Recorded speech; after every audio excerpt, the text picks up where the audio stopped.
মায়ের মুখ চেয়ে নিতে পারতে তো। তো শত আমি জানি না গৌরব,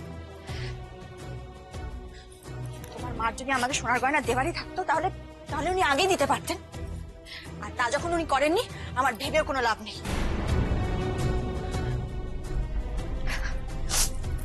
আর ইনফ্যাক্ট আমি আশা থেকে দেখছি প্রতিদিন প্রতি মুহূর্তে উনি উনি আমাকে সবার সামনে অপমান করে চলেছেন। আর আজ উনি তাই করলেন। আমি প্রথমবার প্রতিবাদ করলাম, আর তাই নিয়ে তুমি আমাকে এত কথা শোনাচ্ছ। দেখো গৌরব, আমি স্পষ্ট কথা স্পষ্ট করে বলতে ভালোবাসি। আমি আমি আশা করি যে এরপর তোমার বাড়ির কোনো মানুষ আমাকে সোনার গয়না ছাড়া অন্য কোনো গয়না দেওয়ার চেষ্টাও করবে না।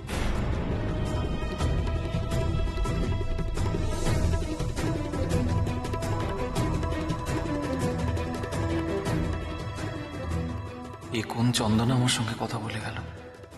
সামান্য গয়নার মূল্য বিচার করলো মায়ের আশীর্বাদের পরিবর্তে? না না, এ আমার চন্দনা হতেই পারে না। আমি কি এতটা ভুল চিনলাম ওকে?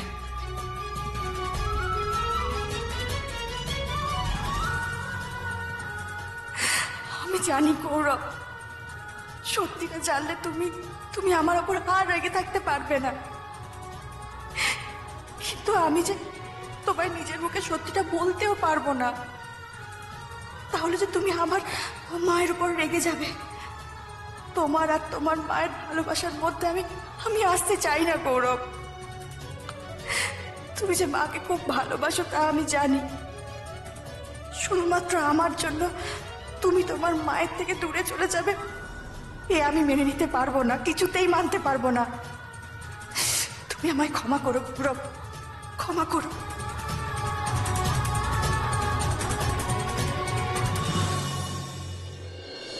কি ভেবেছিলে চন্দনা?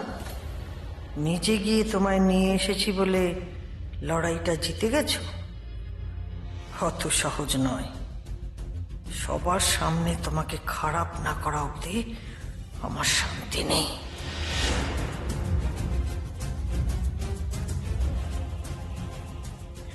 মা, মা, উফ মা, আপনি আজকে যে খেলা দেখালেন না, আমি ভাবতেই পারিনি আপনি এরকম কিছু করবেন। আমি তো প্রথমে ভেবেছিলাম যে আপনি চন্দনাকে হয়তো বাড়ির লক্ষ্মী হিসেবে মেনেই নিয়েছেন, কিন্তু যখন এই লোহার বালাটা আপনাকে পরাতে দেখলাম না, তখনই আমি বুঝে গেছিলাম যে আপনি গৌরবকে ফেরাতে গেছেন। গৌরব ফিরে এসেছে আর চন্দনাকে মাথায় তুলতে হবে।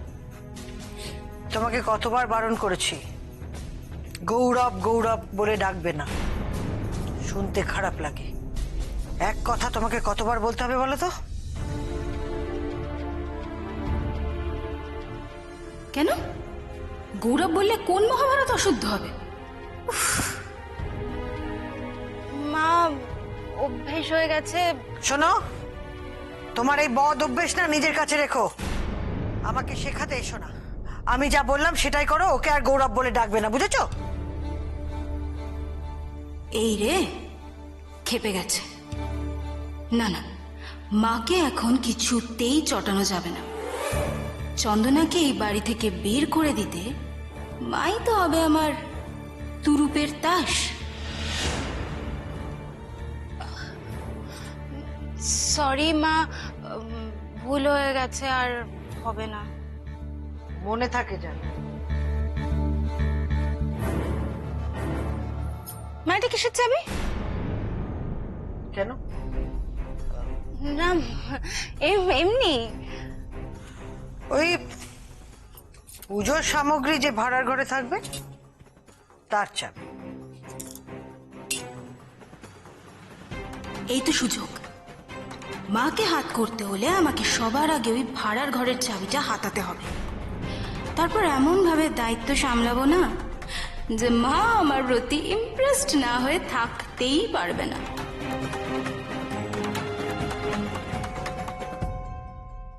তাহলে খাওয়া দাওয়া করেই ঠাকুর নিয়ে আসি, কি বল? হ্যাঁ, সেটাই বরং ভালো হবে, কারণ সকালের দিকে জ্যামটা অনেক বেশি হয়। তাহলে তো এক্ষুনি একটা লরি জাতীয় কিছু বলতে হবে। তুই চিন্তা করিস না, আমার চেনাশোনা আছে, আমি বলে দেবো। কয়েকটা ছোট হাতি নিয়ে চলে আসবে ড্রাইভার সমেত। তাই কর তাহলে। কাল দাদার সাথে বেরিয়ে বাজার দোকানটা করে আসবো তাহলে। অবশ্যই, ক্যাপ্টেন ছাড়া কি পুজোর বাজার সম্ভব নাকি? কখন যাবি কাল বাজারে? যেমন যাই সকালের দিকে। না বাবা, তোর সকালটা আবার অনেক সকাল, একটু বেলার দিকে করলে হয় না? না, আরে মাথা মোটা, সকালে না গেলে টাটকা আনাজগুলো হাফিস হয়ে যাবে। আর এই না হলে ক্যাপ্টেনের দিমাগ।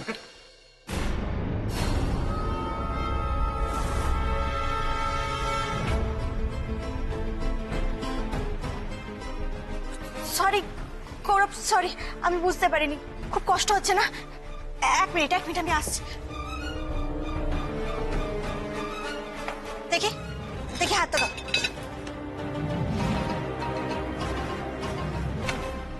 গৌরব,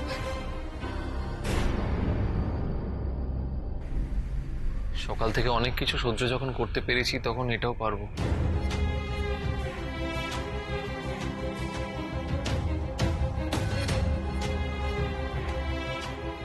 তীরটা একদম ঠিক জায়গায় গিয়ে লেগেছে। মান অভিমানের পালা শুরু হয়ে গেছে। এরপর আমাকে শুধু এমন কিছু করতে হবে যাতে গৌরবের চোখে চন্দনা আরো নিচে নামে, আর আমার জায়গা হয় আরো আরো উপরে। বড় বৌমা, তোমার এটো হাতটা ধুয়ে এসো তো।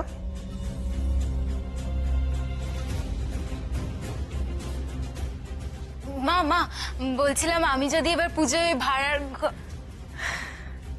এবার তোমার হাতটা পাতো।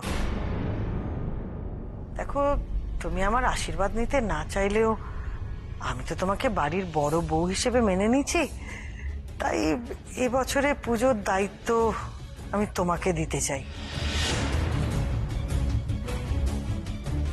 আর তাছাড়া এই বাড়িতে এবছর তোমার প্রথম পুজো, তাই সবকিছু শিখে পড়ে নিতে হবে।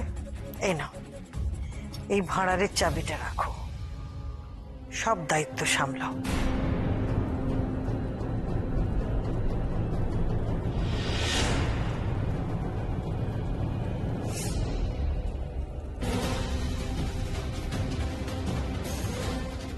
এই মহিলার রকম সকম তো কিছুই বুঝতে পারছি না। ধুর, কোথায় ভাবলাম ওনাকে ইমপ্রেস করবো, তা না, চাবিটাই নাকি উনি চন্দনাকে দিয়ে দিলেন।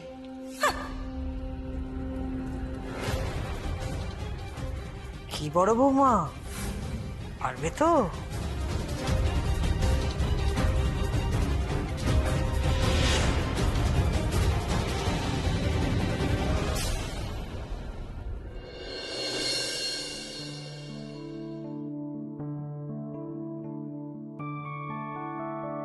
मधुकैटव विध्वंसी वेधात्री वरदे नमः।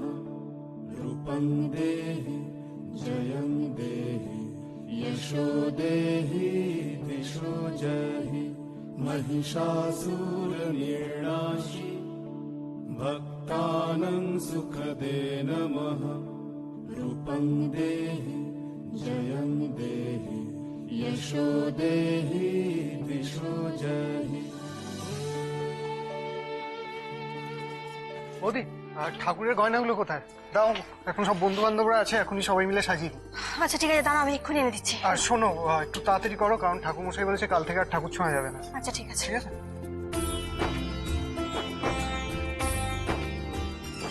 বাবা দিদি, এবার তো পুজোর বিশাল আয়োজন করেছো। না না, আর বিশাল কোথায়, প্রত্যেকবার যেমন হয় সেই রকমই হয়েছে। এবার তো তোমার ঘরে আবার নতুন মানুষ এসেছে। আরে তোমার বড় বউ, তাকে তো কোথায় দেখতে পাচ্ছি না। ওই পুজোর কাজে কোথাও ব্যস্ত আছে বোধহয়।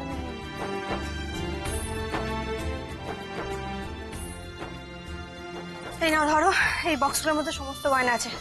আর একটা জিনিস মাথায় রাখবে, যখন পড়াবে না একটু গুনে গুনে পড়াবে, তাহলে খোলার সময় মেলাতে সুবিধা হবে, বুঝলে? সত্যি বৌদি, ইউ আর গ্রেট।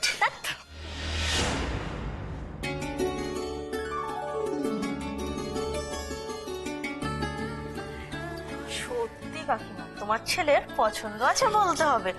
তোমার বৌমাকে কি সুন্দর দেখতে।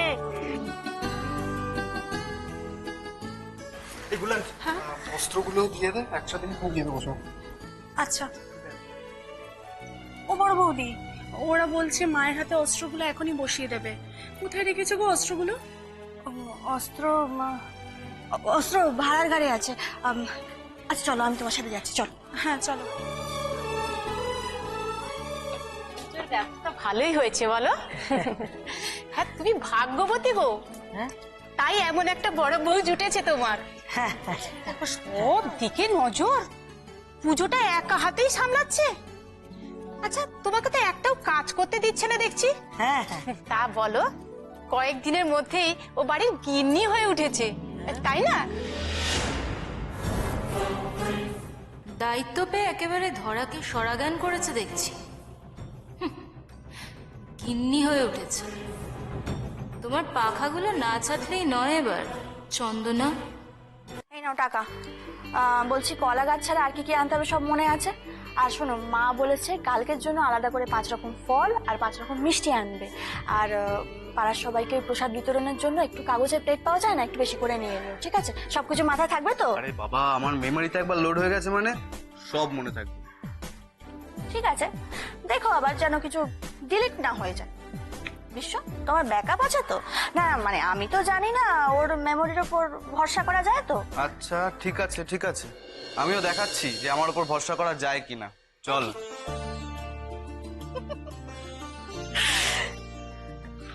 আর কি যেন নেওয়ার ছিল।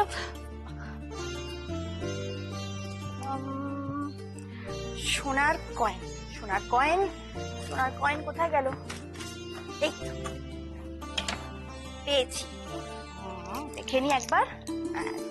ঠিক আছে, আর কিছু কিছু। বড়বৌদি, ফাইনালি তোমাকে একা পেয়েছি।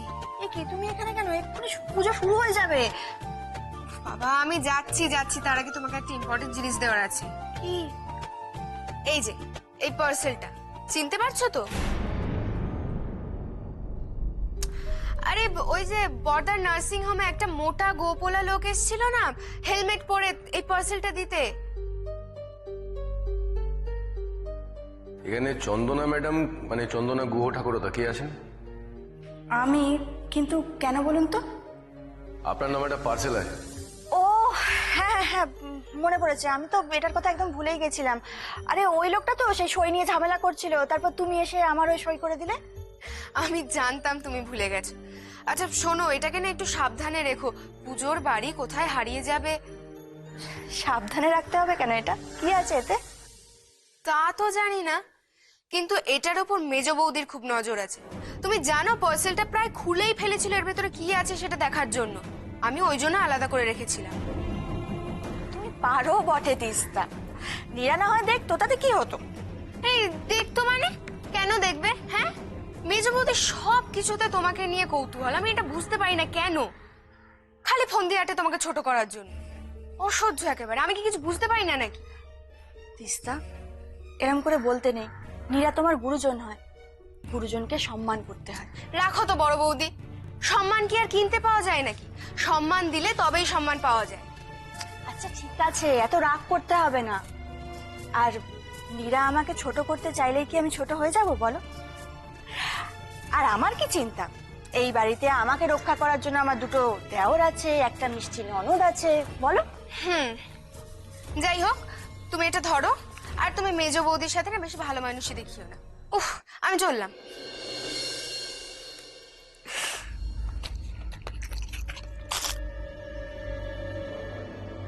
বড় বৌদি, বড় বৌদি।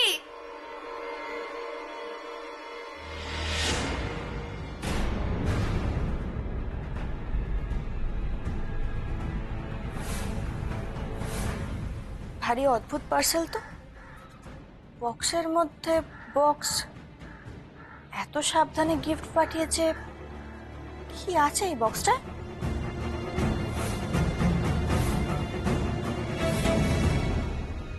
ওই তো ঢাকি এসে গেছে, চল চল চল।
চন্দনাকে দেখছি না কেন?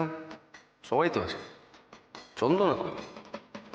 যেখানেই থাকো না চন্দনা, আজ আমি তোমার সই নিয়েই ছাড়ব। চন্দনা কি আমার দেওয়া ওই বাক্সটা খুলেনি? পড়েনি লেখাটা?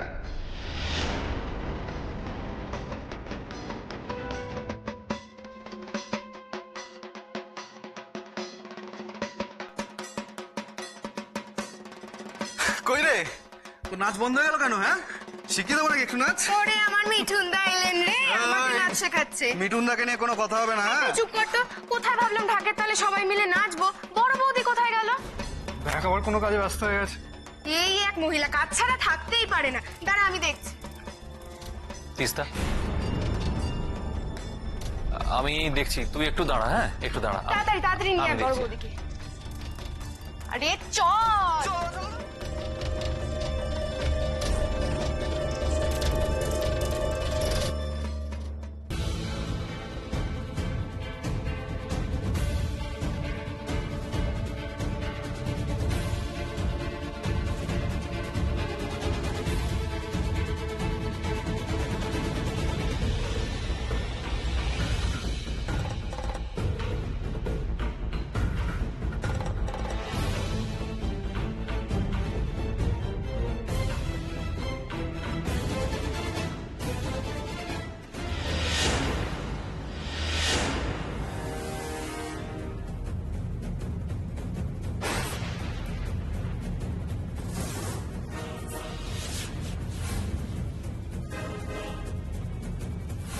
চন্দনা আমার স্ত্রী, আর আমার স্ত্রীকে অন্য কেউ বিয়ে করতে গেলে আমি সেটা মেনে নেবো না, কিছুতেই না।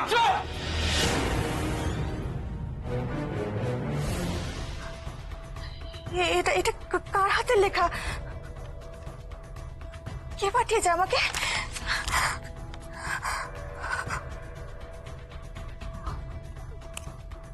বিয়ের দিন যে লোকটা এসেছিল সে পাঠায়নি তো? সেই তো আমার বলছিল যে আমি নাকি তার স্ত্রী। চন্দনা, গৌরব, এখন আমি কি করি? ওকে ওকে কাগজটা দেখাবো? না না, তা আমি কিছুতেই করতে পারি না। একবার এই কাগজটা দেখলেই ও খুব টেনশন করবে, তারপর ওর গোটা পুজোর আনন্দটাই মাটি হয়ে যাবে। সারাক্ষণ এটা নিয়ে ভেবে যাবে ও। আমি তা করতে পারি না, কিছুতেই না। গৌরবকে কথা আমি বলতে পারবো না। চন্দনা, চন্দনা,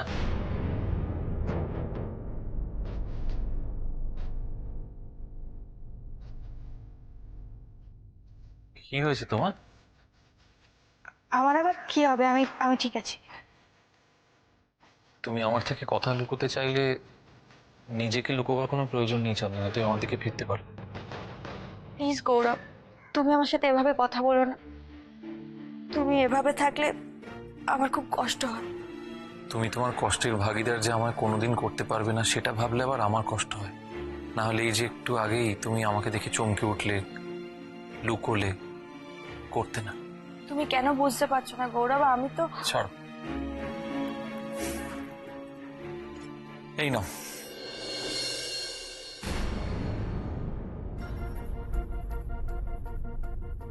এত সব গয়না কেন? মা তোমাকে সোনা দিতে পারেনি বলে তুমি আশীর্বাদটা নাওনি, তো তাই আমি ভাবলাম যে মায়ের ভুলটা আমি শুধরে দিই। তোমার জন্য সোনার গয়না কিনে আনলাম। তার কারণ দেখো, পুজোর সময় বাড়ি ভর্তি লোক, সেখানে তুমি সোনা পরবে না তা কি হয়? তাই ওই হার, চুড়ি, আরো কি সব নাম বলে আমি ঠিক বলতে পারবো না, আমি জানি না তোমার পছন্দ হবে কিনা আমার কেনা গয়না। আর যদি না হয় তাহলে মায়ের আশীর্বাদের মতো এটাও রিফিউজ করে দিতে পারো।